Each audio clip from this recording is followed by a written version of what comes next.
Voilà, Madame, Messieurs, merci de nous suivre à travers ce magazine Au-delà de l'actualité. Nous recevons pour vous ce soir Monsieur Toubi Mwanza. Il est analyste politique, il est cadre du mouvement de libération du Congo, il est chef de travaux, il est psychologue, chercheur. Bonsoir Monsieur Toubi Mwanza.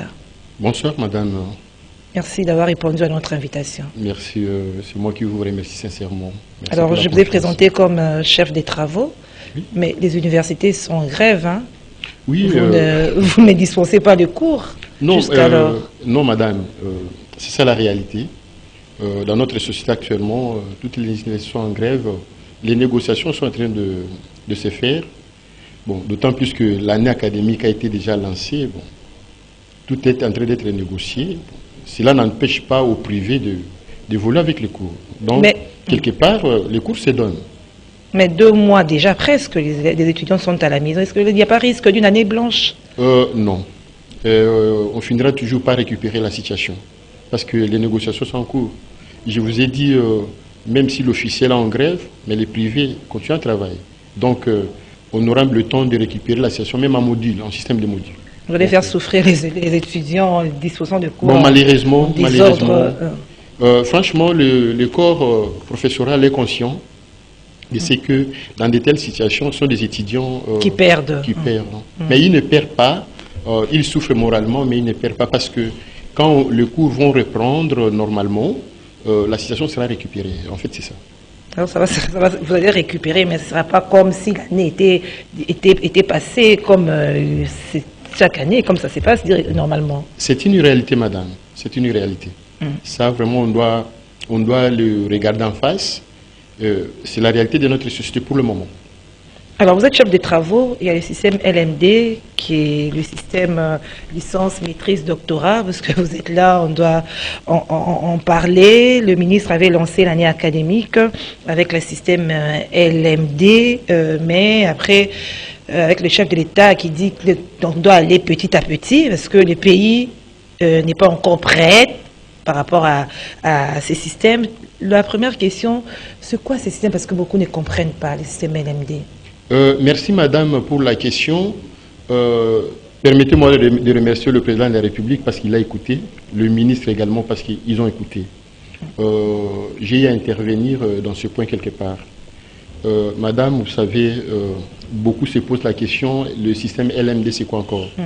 Il faut commencer par retenir que la RDC avait un système classique, traditionnel. Ce système s'est caractérisé par la manière de donner cours aux étudiants. Ici, en passant, je rappelle que dans l'élaboration du programme, madame, vous avez 70% d'heures théoriques et 30% d'heures pratiques. Aujourd'hui, on a un nouveau système. Le système LMD prévoit la professionnalisation de l'enseignement supérieur. C'est comme qui dirait de la formation professionnelle adaptée au niveau de l'enseignement supérieur et universitaire. Ce sont des réalités, madame, auxquelles les intentions, pour les réaliser dans notre pays, l'intention n'est pas mauvaise. Mais malheureusement, la RDC ne s'est pas préparée pour introduire ce nouveau système. Il faut des matériels. Madame, je vous dis, c'est un système coûteux. Ce système est très coûteux pour l'enseignement supérieur universitaire. Laissez-moi vous dire, madame, c'est un système qui prévoit la formation des étudiants pour la qualification professionnelle d'un métier. C'est-à-dire, madame, l'étudiant qui termine, il n'aura plus besoin, par exemple, de rester à la maison. Il doit être facilement et il doit se retrouver dans une situation d'employabilité. C'est-à-dire que le système LMD met l'étudiant dans une posture d'employabilité. Là, les étudiants n'auront plus besoin d'aller faire les stages professionnels. Donc, on va mettre fin à cette réalité où vous aurez un licencié qui vient pour un stage professionnel, mais il est incapable de défendre son diplôme. Pourquoi? Parce qu'il a eu plus de temps, comme vous venez de dire, de théorie que la pratique. Merci beaucoup, madame. Madame, la formation professionnelle, comme je l'ai dit, ça apporte une solution au problème inadéquation formation-emploi. Ici, dans la situation de l'inadéquation formation-emploi, c'est comme ça que vous on trouvez l'étudiant qui a fait les droits. Il se retrouve en train de faire le travail d'un infirmier pendant qu'il n'a pas eu la formation d'infirmier. C'est grave. C'est l'inadéquation. Je suis psychologue, vous me retrouvez juge. Je ne suis pas juriste. Inadéquation. Mais le système LMD vient s'installer pour combattre, pour résoudre toutes ces irrégularités d'ordre pédagogique. Voilà pourquoi, madame, sur le plan pratique, les enseignants doivent se préparer, doivent être préparés pour entraîner les étudiants, pour soumettre les étudiants à des exercices pratiques professionnels pour l'apprentissage du métier. À cela, madame, il faut ajouter l'équipement. Vous avez une promotion de 300, 500 étudiants. Madame, combien de minutes pour un exercice pour un étudiant? Tout ça, ça se calcule. C'est une matière hautement technique. Est-ce que nos amis qui ont élaboré le programme, ils ont pris suffisamment le temps de le faire? Ils ont été pressés peut-être pour élaborer le programme. Est-ce que les méthodes pour l'élaboration de programme en rapport avec l'approche par compétence, coup de base, est-ce que ces méthodes ont été respectées? Est-ce que les professionnels de métier, dans ces métiers que les universités vont commencer à former, est-ce que les professionnels ont été associés? Point d'interrogation. Madame, mais nous nous retrouvons. Voilà pourquoi, madame, j'ai remercié le chef de l'État, le ministre, parce que le chef de l'État a dit, ok, on doit prendre le temps de nous préparer. Le ministre propose, oui, parce que c'est lancé, on doit commencer par les premières années. Madame, ça dit, c'est que les premières années qu'on appelait l'autre fois G1, première année des graduats, aujourd'hui L1, ça dit première licence. Maintenant, ça va aller graduellement.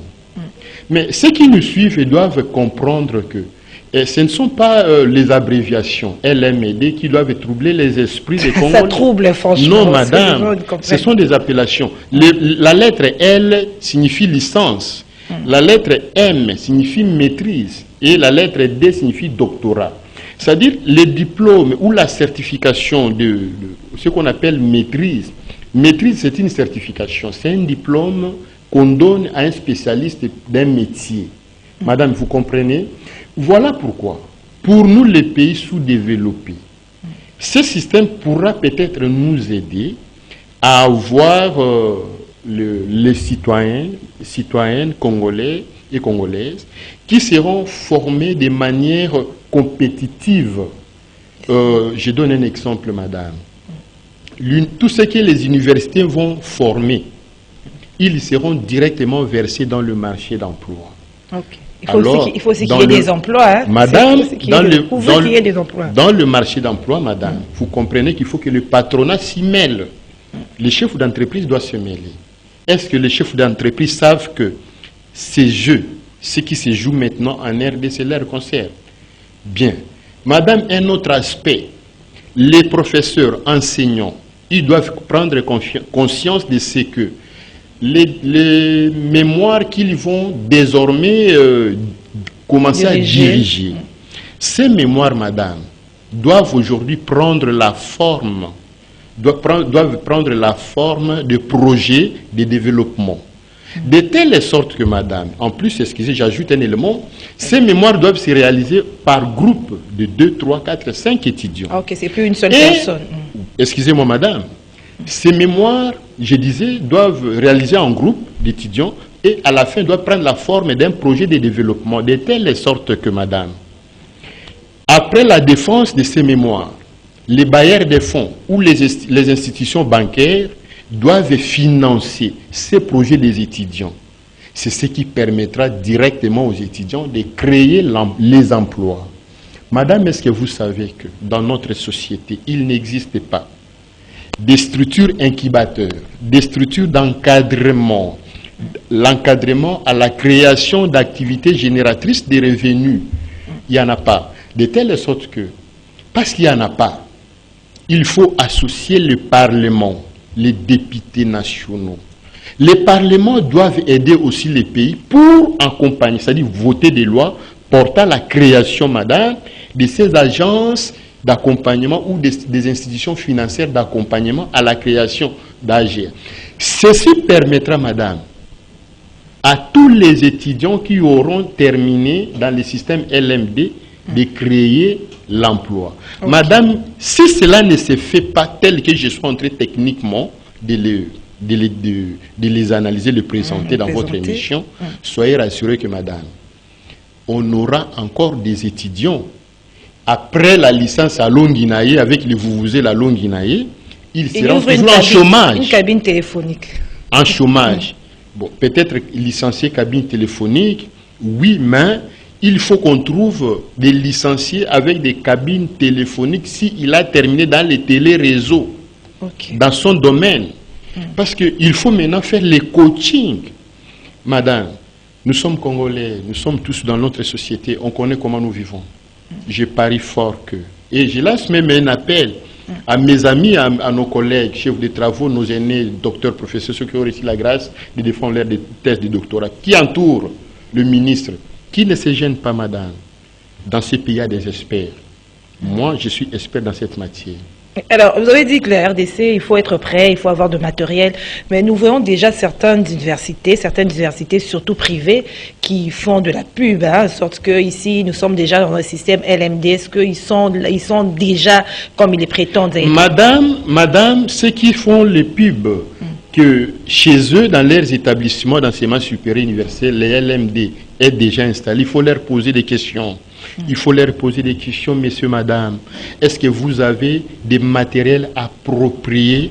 Est-ce que vos étudiants qui sortent, est-ce que sur le marché d'emploi, ils sont acceptés facilement? Vos étudiants arrivent à créer eux-mêmes l'emploi? Il faut leur poser les questions.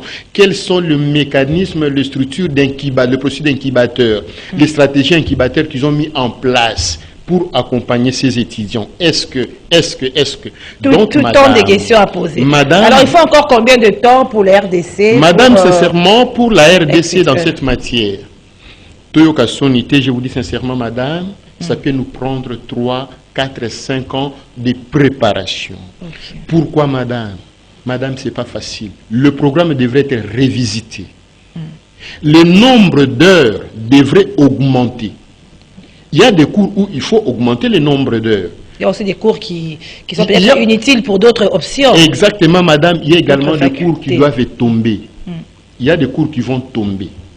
Mais ceux qui vont rester, on doit révisiter, augmenter le volume d'heures. Madame, je vous rassure que je n'ai pas confiance à ce que nous, Congolais, ce qu'on fait et ce que la manière dont nos amis font les choses, ce n'est pas correct. Parce qu'ils doivent bouger pour s'assurer qu'on a présenté à la nation un bon programme. Le programme permettra aux étudiants, n'est-ce pas madame, permettra aux étudiants, à chacun de participer à des exercices pratiques. Madame, est-ce que les universités ont des laboratoires pour ça? Point d'interrogation. Et c'est ça la situation réelle de notre société. Nous sommes à Kinshasa, madame. Comprenez que Kinshasa est une ville phare, capitale. C'est-à-dire qu'une ville pilote. Si à Kinshasa, madame, on n'a pas confiance, madame, pensez-vous qu'à l'intérieur du pays? Voilà, nous recevons ce soir M. Toubi Mwanza. J'ai dit qu'il est analyste politique, il est cadre du mouvement des libérations du Congo, psychologue, chercheur et chef des travaux. Nous sommes le 1er mars. C'est le début du mois de mars, mois dédié à la femme, le mois de mars. Et puis, c'est la date qui était prévue pour mettre fin à la perception de la taxe RAM dans les téléphones mobiles. Quels commentaires vous inspirent ces taxes et puis la fin de la portion directe sur les unités des utilisateurs des appareils mobiles? Madame, sincèrement, c'est une très bonne. J'ai une très bonne impression par rapport à la date d'aujourd'hui, tout simplement parce que on était tous victimes de cette escroquerie, madame. Si cette histoire des rames, surtout moi qui vous parle, j'étais victime. Je vous dis, madame, je ne sais pas si ces gens se sont enrichis par mes 1000 francs et c'est malhonnête. Voilà pourquoi j'étais le premier à accueillir. Au moment où je suis en train de parler, vous m'avez resté dans votre émission, madame.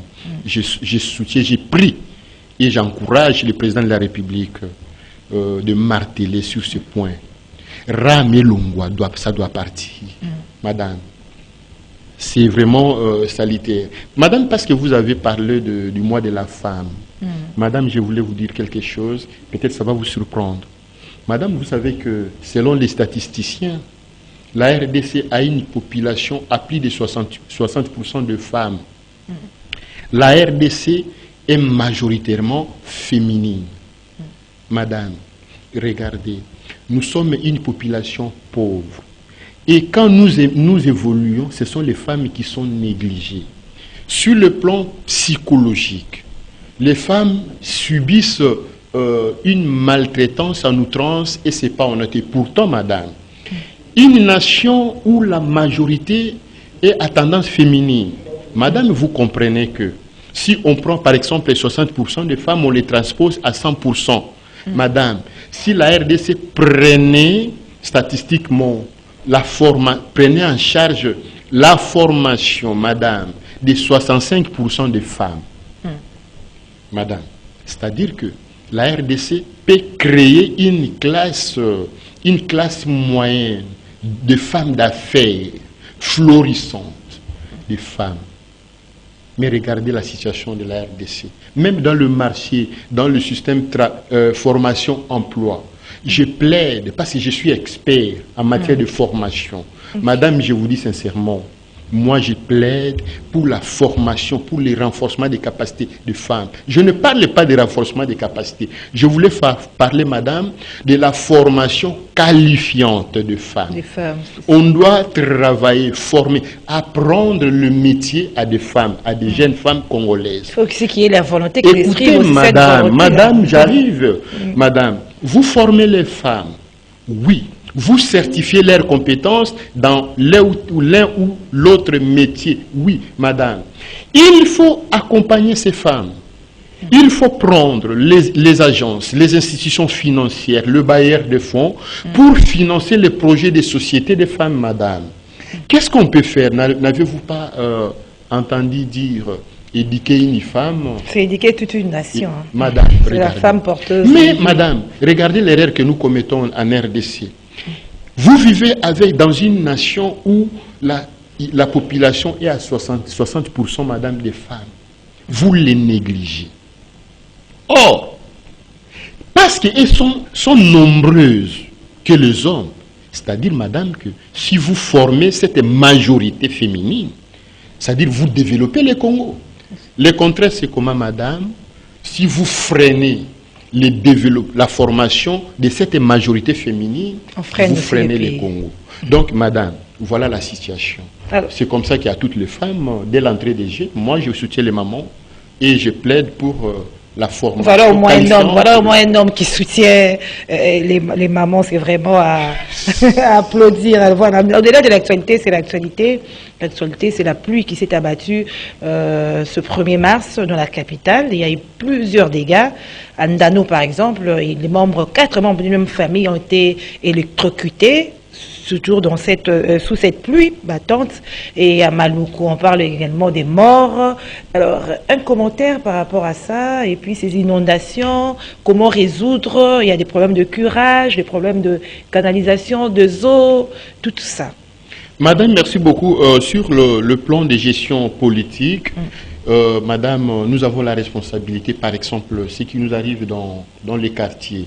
C'est-à-dire que la RDC, avec l'OVD, avec tout ce que nous avons comme techniciens, ingénieurs, il y a possibilité, par notre ministère, par le biais de l'ITPR, le ministère de l'ITPR, il y a possibilité que la ville de Kinshasa soit réellement urbanisée. La canalisation et tout soit assuré. Malheureusement, on regarde la rivière Kalam comme on ne la voit pas. Tout ce qu'on a comme rivière, on néglige tout caniveau. Chez nous, tout est... Et voilà les conséquences. Madame, j'ai passé ma vie 20 ans à la commune de Kinshasa, madame. Ceux qui ont vécu la commune de Kinshasa, madame, aujourd'hui, après la pluie, mais la commune de Kinshasa n'a pas d'avenir où mettre les pieds. J'ai grandi, j'ai passé beaucoup de temps dans le quartier Mbaka. moi là qui vous parle. Mais madame, ceux qui ont construit les immeubles, ils ont construit comme des gangsters. Rien n'est respecté, Sans madame. urbanisation. Madame, si vous avez quitté Kinshasa 10, 15, 20 ans, vous revenez à la commune de Kinshasa, vous risquez de vous perdre.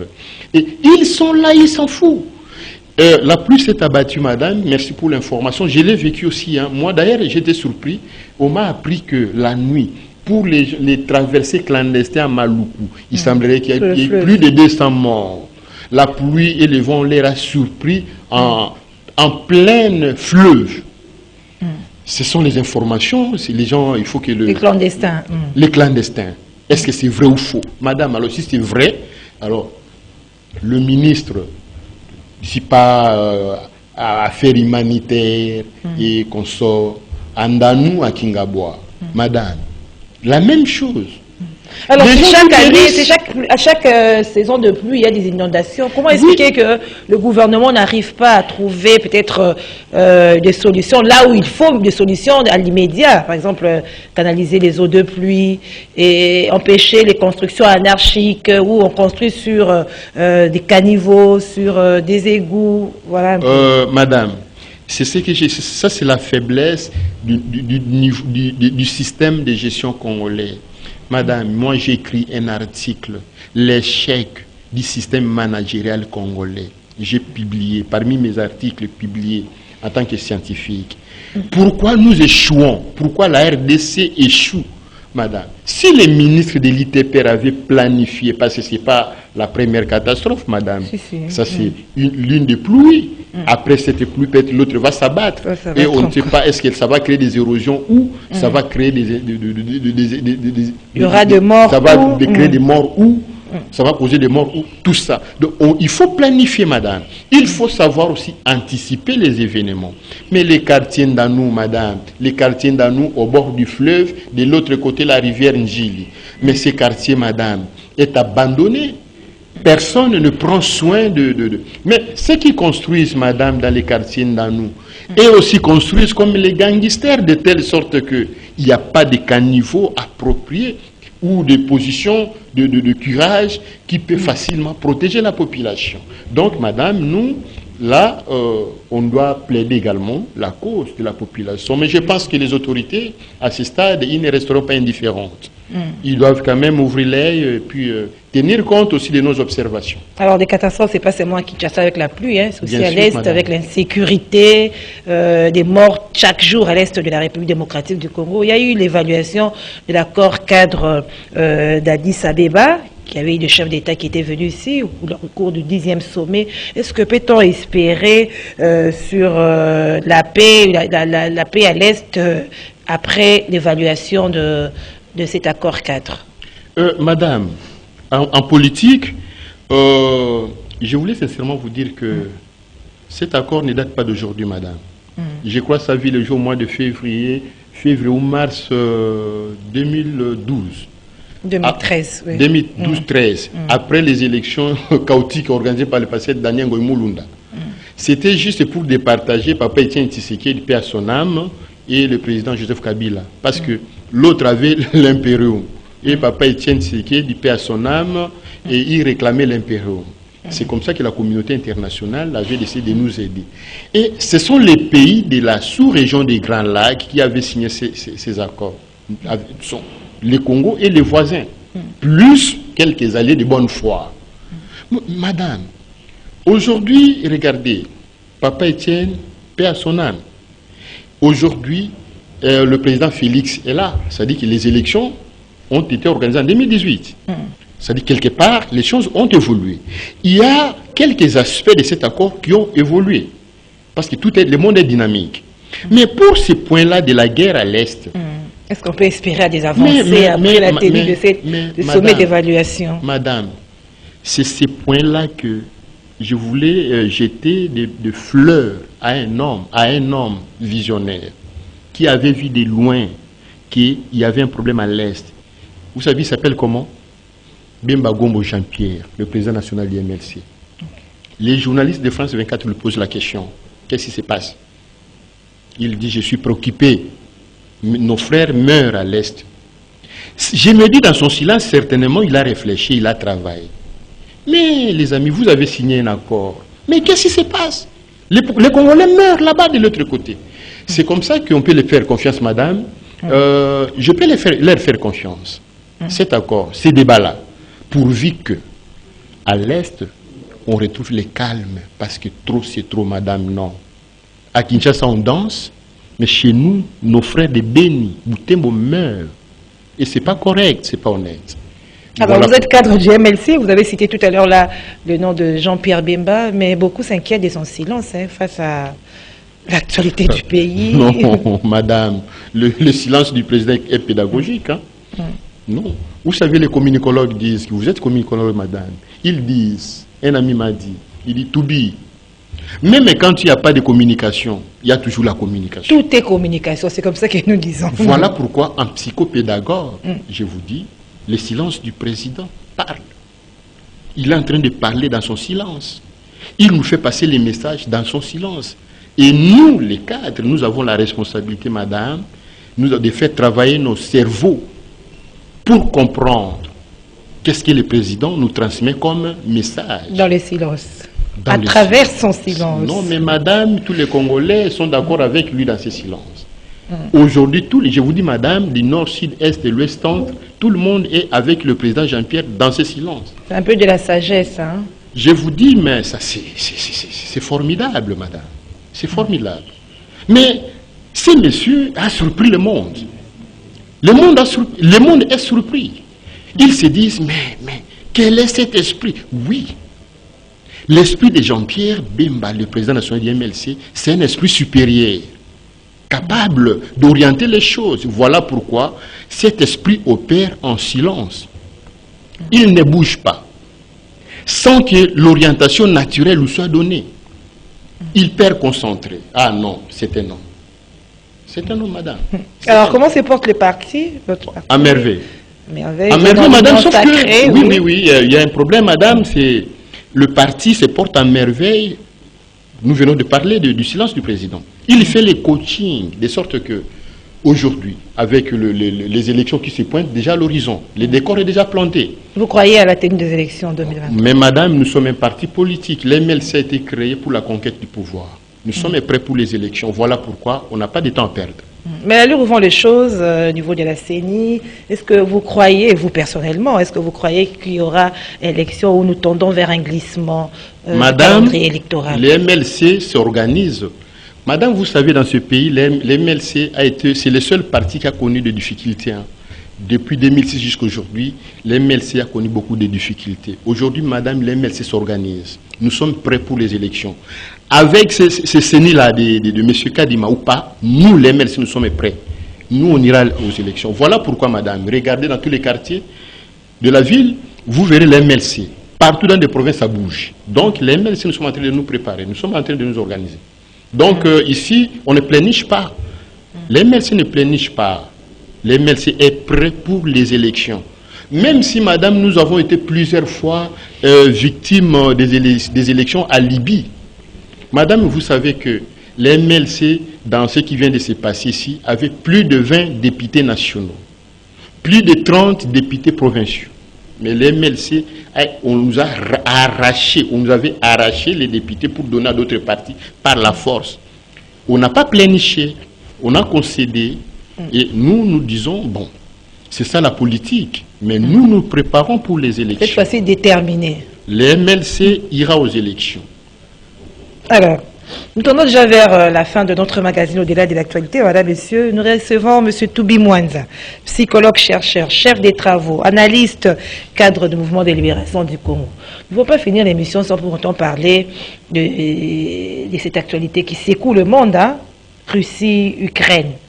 Mais du point de vue africain, il y a quand même des Africains qui ont du mal à quitter l'Ukraine pour se réfugier dans des pays limitrophes, des pays voisins, parce qu'ils ne sont pas traités dignement, on les empêche d'accéder dans d'autres pays. Est-ce que c'est cette façon de traiter les Africains? Comment est-ce que vous jugez cela? Merci madame pour la question, c'est de l'actualité. Hein. Jusqu'aujourd'hui, je suis en train de réfléchir pour savoir qu'est-ce qui se passe en fait entre la Russie et l'Ukraine. Jusqu'à présent, je n'ai pas encore eu la réponse, donc je n'ai pas encore des pieds sur terre sur ce point-là. Mais au moins, en suivant les informations, madame, vraiment c'est désolant. Madame, nous sommes africains. C'est inacceptable. Il est temps que la voix de l'Afrique se révèle. Madame, vous savez que c'est l'hiver hein, en Europe. Mais les Africains qui passent la nuit non, avec les Africains souffrent. Là, je me sens dans la peau. Hein. Madame, là, c'est la peau. Et je le suis. Et je soutiens mes frères africains. Merci. Voilà, nous sommes arrivés à la fin de notre magazine Au-delà de l'actualité. Nous avons reçu M. Toubi Mwanza, il est psychologue. M. Toubi Mwanza, un mot de la fin pour conclure définitivement l'émission. Madame, naturellement, le mot de la fin, c'est remercier le président Jean-Pierre pour le travail qu'il est en train d'abattre pour le parti. Hein. En tout cas, j'ai remercié le président Jean-Pierre Bemba pour son silence pédagogique. Et je l'aime bien et je les salue sincèrement. Et à vous aussi, madame, pour la confiance. Nous vous remercions aussi d'avoir répondu madame. à notre invitation. Disons aussi merci à nos fidèles téléspectateurs.